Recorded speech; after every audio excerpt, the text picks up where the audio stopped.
Hello everyone. 11th class का physical chemistry का first chapter start कर रहे हैं, introduction to chemistry. Introduction to chemistry मतलब केमिस्ट्री में जितनी सारी बेसिक चीज़ें हैं उन सब का जो फाउंडेशन है वो यहीं से तैयार होगा। फिजिकल केमिस्ट्री का सारी चीज़ें जो भी हम पढ़ते आए स्टार्टिंग से 9th 10th क्लास में हमने पढ़ी हैं, जैसे एटम, मॉलिक्यूल, इन सब चीज़ों की, सब टर्म्स की बात की है, उन्हें और क्लियर करेंगे और रिफ़ाइन करेंगे और आगे बढ़ते हैं। सबसे पहले शुरू करते हैं। देखो, बेसिक डेफिनेशंस हम क्लियर करके रखते हैं, ठीक है। डेफिनेशंस अगर क्लियर रहेंगी तो चीज़ों में आसानी रहेगी। तो सबसे पहले बात कर रहे हैं हम कि एटम क्या है। ओके, तो एटम क्या है? An atom is neutral entity comprising of a nucleus made up of protons and neutrons. मतलब एटम के अंदर क्या होगा? एक न्यूक्लियस होगा। न्यूक्लियस में क्या क्या होंगे? प्रोटॉन्स और न्यूट्रॉन्स होंगे, ठीक है। और वो किससे सराउंडेड होंगे? वो इलेक्ट्रॉन क्लाउड से सराउंडेड होंगे, ठीक है। मतलब अगर मैं दिखाना चाहूँ तो ये अगर क्या है, प्रोटॉन और न्यूट्रॉन है अगर न्यूक्लियस के अंदर, फिर चारों तरफ क्या है? इलेक्ट्रॉन क्लाउड है, कुछ इस तरीके से पूरा, ठीक है। ये सब क्या है? ये इलेक्ट्रॉन क्लाउड है। इस टर्म को और क्लियर करेंगे जैसे जैसे एटॉमिक मॉडल हम पढ़ेंगे, सारी टर्मिनोलॉजी अगर अलग अलग, जैसे बोर का एटॉमिक मॉडल पढ़ेंगे, सोमरफेल्ड को पढ़ेंगे, ये सारी चीज़ों की बात करेंगे हम धीरे धीरे, ठीक है। अभी के लिए क्या कंसर्न है हमारा कि एटम क्या है बेसिकली। तो एटम को क्या डिफाइन कर सकते हैं कि न्यूट्रल एंटिटी है जिसके ऊपर कोई चार्ज नहीं है। मतलब अगर चार्ज होगा तो चार्ज कंपनसेट हो रहा होगा आपस में, ठीक है। और किससे मिलके बना है वो? एक तो न्यूक्लियस है, न्यूक्लियस में है प्रोटॉन और न्यूट्रॉन है, और बाहर की तरफ क्या है? इलेक्ट्रॉन क्लाउड है, ठीक है। ये बात क्लियर हुई। अब देखो यहाँ पे जो जो टर्म हमने बात की है कि इलेक्ट्रॉन है, प्रोटॉन है, न्यूट्रॉन है, उनकी बात कर लेते हैं एक बार कि इलेक्ट्रॉन, प्रोटॉन, न्यूट्रॉन क्या क्या है। तो सबसे पहले उनके सिंबल की बात कर रहे हैं हम यहाँ पे। इलेक्ट्रॉन, प्रोटॉन, न्यूट्रॉन के सिंबल की अगर बात करें तो क्या सिंबल है, कैसे दिखा रहे हैं? -1 E0 या फिर बीटा से डिनोट करते हैं इसे। और मास क्या है? 9.1 इंटू 10⁻31 kg, कितना कम है, ठीक है। और चार्ज क्या है? -1.6 इंटू 10⁻19 कूलम्स, ओके। और प्रोटॉन जो कि न्यूक्लियस के अंदर है, क्या नोटेशन है, क्या सिंबल है? 1H1 है। और मास क्या है? 1.6722 इंटू 10⁻27 kg। और चार्ज क्या है? +1.6 इंटू 10⁻19 कूलम्स चार्ज है। आप देखो, न्यूट्रॉन की बात कर लेते हैं। न्यूट्रॉन भी किस में है? न्यूक्लियस के अंदर है। और क्या है सिंबल? सिंबल है, कैसे नोटेशन है कि 0 N 1, ठीक है। और मास क्या है? 1.6749 × 10⁻27 kg। और ओवरऑल चार्ज क्या है? न्यूट्रल है, ठीक है।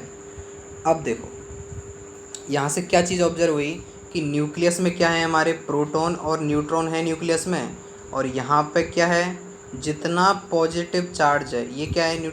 ये तो न्यूट्रल है बिल्कुल, ठीक है। और उतना ही क्या है? ये न्यूक्लियस हो गया। और बाहर जो इलेक्ट्रॉन चक्कर लगा रहे हैं उन इलेक्ट्रॉन्स का क्या है? उनके ऊपर उतना ही क्या है? नेगेटिव चार्ज है, ठीक है। तो ओवरऑल चार्ज क्या है? कंपनसेट हो चुका है। इसलिए क्या है? कोई भी एटम क्या है? न्यूट्रल है, ठीक है। ये बात समझ में आई यहाँ तक? और ये सब क्या है? फंडामेंटल पार्टिकल्स हैं और सब प्रेजेंट होते हैं सारे एटम्स में, ठीक है, एक्सेप्ट हाइड्रोजन, क्योंकि हाइड्रोजन का नोटेशन क्या है? 1H1 हाइड्रोजन का नोटेशन, ठीक है। और किसी भी एलिमेंट को रिप्रेजेंट कैसे कर सकते हैं हम? 1H1 इस तरीके से रिप्रेजेंट कर रहे हैं अगर, तो ध्यान दो इधर क्या लिख रहे हैं हम। यहाँ ये क्या है? 1 क्या है? 1 देखो, ये है एटॉमिक नंबर। किसी भी एटम को कैसे किसी भी एलिमेंट को कैसे रिप्रेजेंट करते हैं हम? ZXA की तरफ से, ठीक है। और Z क्या है? यहाँ पे 1 है। और A क्या है? यहाँ पे 1 है। तो अगर कोई भी न्यूट्रल एटम है, तो न्यूट्रल एटम है तो नंबर ऑफ़ प्रोटॉन किसके बराबर होंगे? नंबर ऑफ़ इलेक्ट्रॉन के बराबर होंगे। यही बात बताइए, जिससे चार्ज कंपनसेट हो जाए और एटम न्यूट्रल हो जाए, ठीक है। जो वैल्यू किसके बराबर होगी? Z के बराबर होगी। और नंबर ऑफ़ न्यूट्रॉन किसके बराबर होंगे? A-Z के बराबर होंगे। तो नंबर ऑफ़ न्यूट्रॉन कितने हो जाएंगे यहाँ पे? 1 - 1, मतलब नंबर ऑफ़ न्यूट्रॉन कितने हो जाएंगे इसमें? हाइड्रोजन के इसमें 0 हो जाएंगे। इसलिए हमने यहाँ पे क्या लिखा है? एक्सेप्ट हाइड्रोजन बात लिखी है, ठीक है। ये बात क्लियर हुई यहाँ तक? तो ये बेसिक फंडामेंटल पार्टिकल्स के बारे में हमने जानकारी जुटाई अभी। आप देखो, यहाँ आगे बढ़ते हैं मॉलिक्यूल की तरफ। अब मॉलिक्यूल क्या है?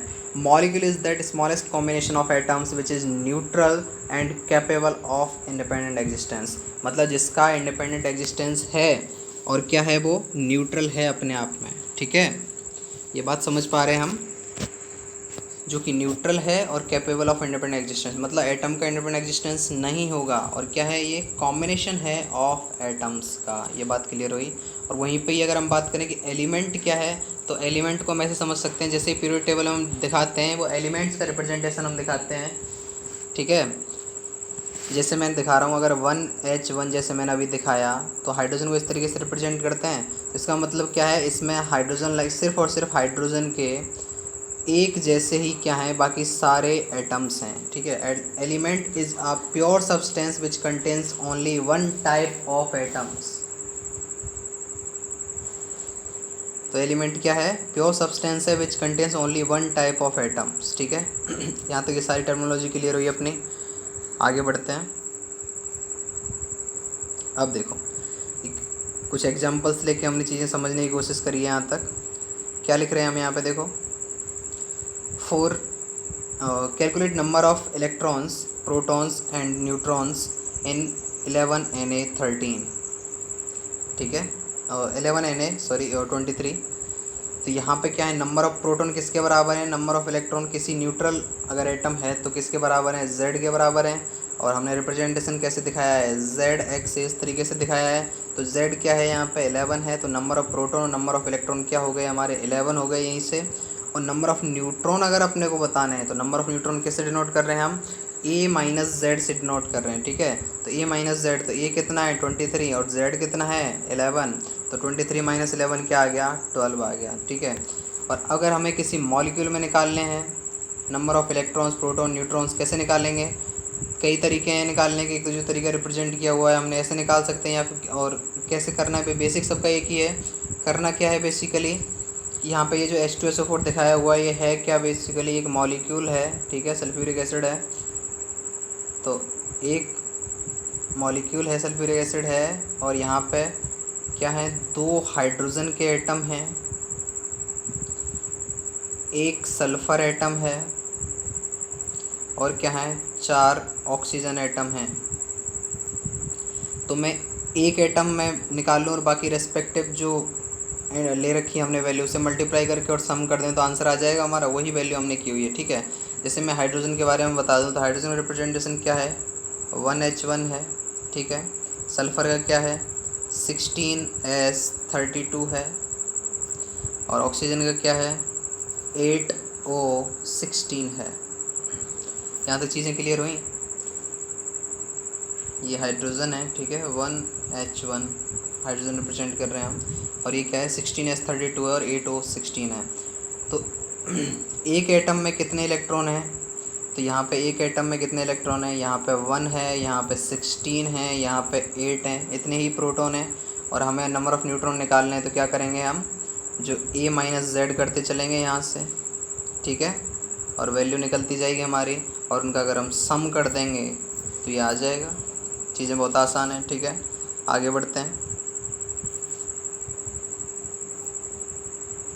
देखो, किसी भी चीज़ को अगर हमें डिफ़ाइन करना है, लाइक मेरे को मेरा वेट मेज़र करना है, या फिर कोई वायर दे रखा है, या फिर कहीं की डिस्टेंस है, कुछ भी उसको मेज़र करना है, तो हमें क्या ज़रूरत पड़ेगी, एक वेरीफाइड यूनिट की ज़रूरत पड़ती है, एक स्टैंडर्ड यूनिट की ज़रूरत पड़ती है। ठीक है, जैसे मान लो कि ये वायर है, ठीक है, इसको मेरे को मेज़र करना है, और मैंने बोल दिया, मान लिया कि मेज़र करने के बाद मीटर के रेस्पेक्ट में मैंने मेज़र किया, ये आया 3 मीटर। ठीक है, तो उसके लिए ज़रूरी है पहले कि मीटर को वेल डिफ़ाइन करना।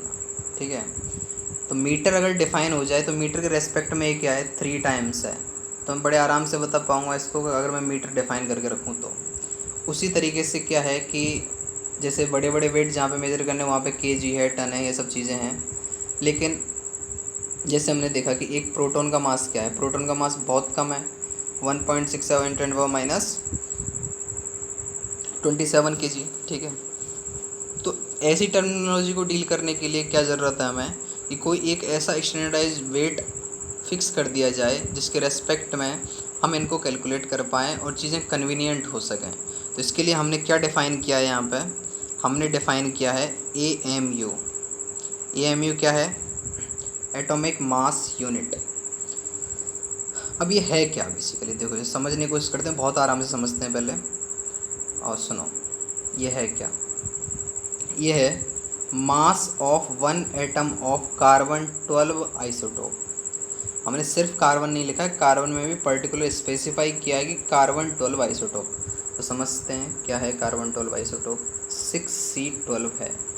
तो कार्बन का क्या और कोई आइसोटोप भी है? हाँ, 6C14, जो कार्बन डेटिंग में हम यूज करते हैं।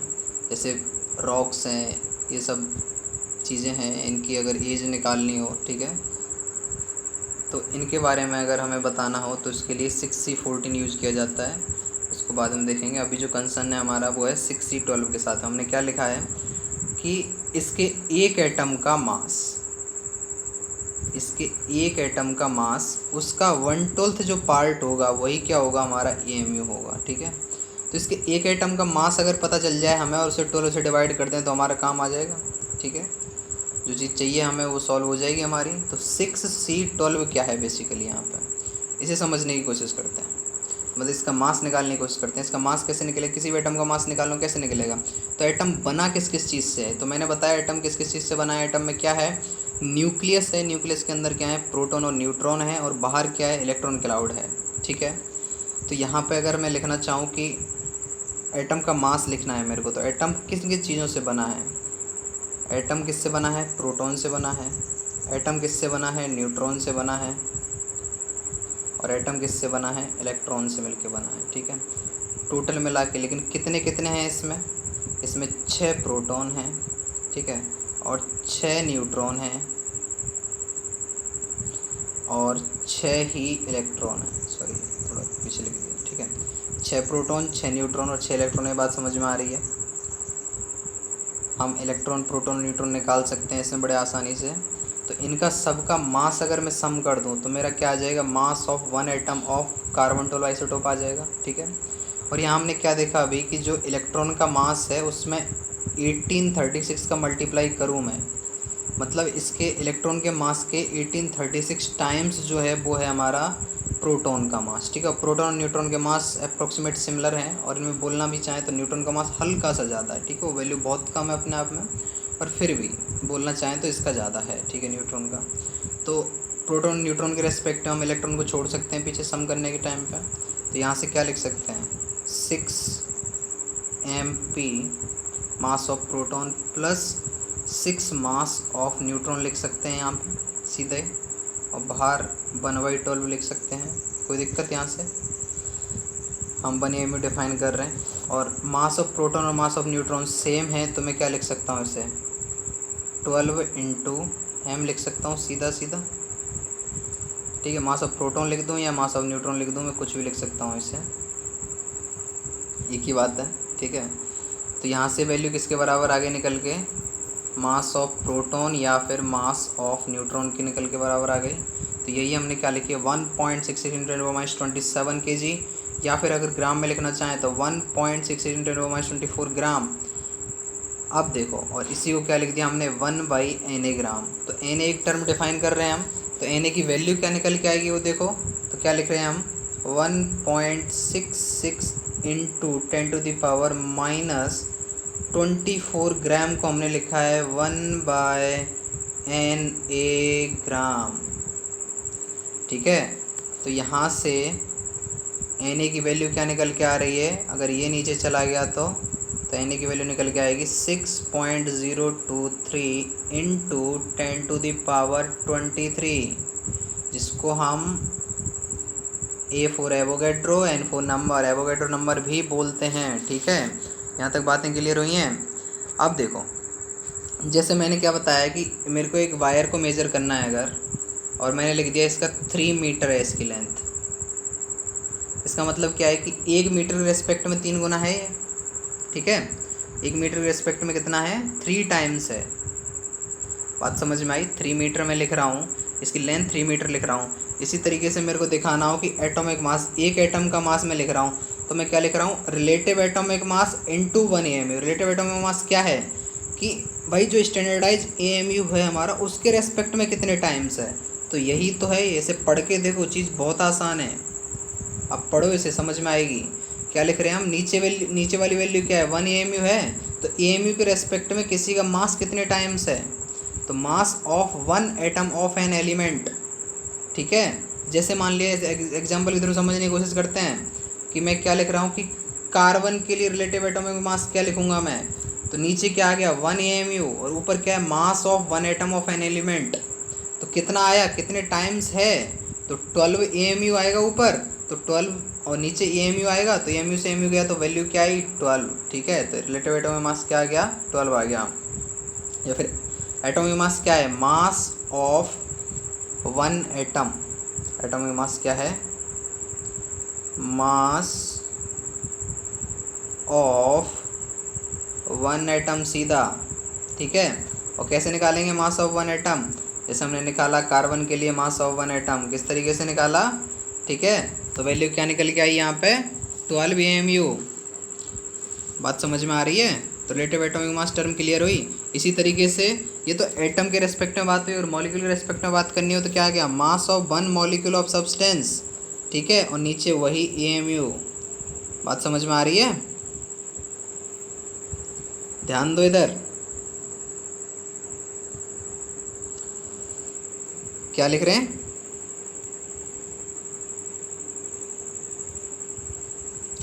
वही रिलेटिव मॉलिक्यूलर मास को अगर डिफाइन करना हो तो क्या लिखा, नीचे क्या लिखा है हमने, वही AMU लिखा है। AMU के रेस्पेक्ट में कितना एक मॉलिक्यूल का मास है, ठीक है, उसी को लिख रहे हैं, और रिलेटिव मॉलिक्यूलर मास। बात समझ में आई। और या फिर मॉलिक्यूल मास क्या है, ये है mass of 1 molecule. Term clear हो पा रही है।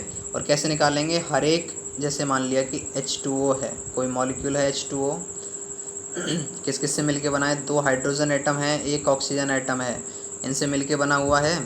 तो कैसे निकालेंगे कि हाइड्रोजन के एक एटम का मास है 1 AMU, और टोटल हैं कितने 2, प्लस ऑक्सीजन के एक एटम का मास कितना है 16 AMU। तो टोटल मॉलिक्यूल मास कितना आ गया हमारा 18 AMU।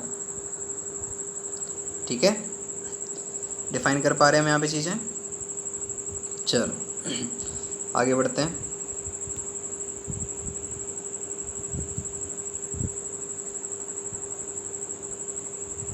अभी देखते हैं।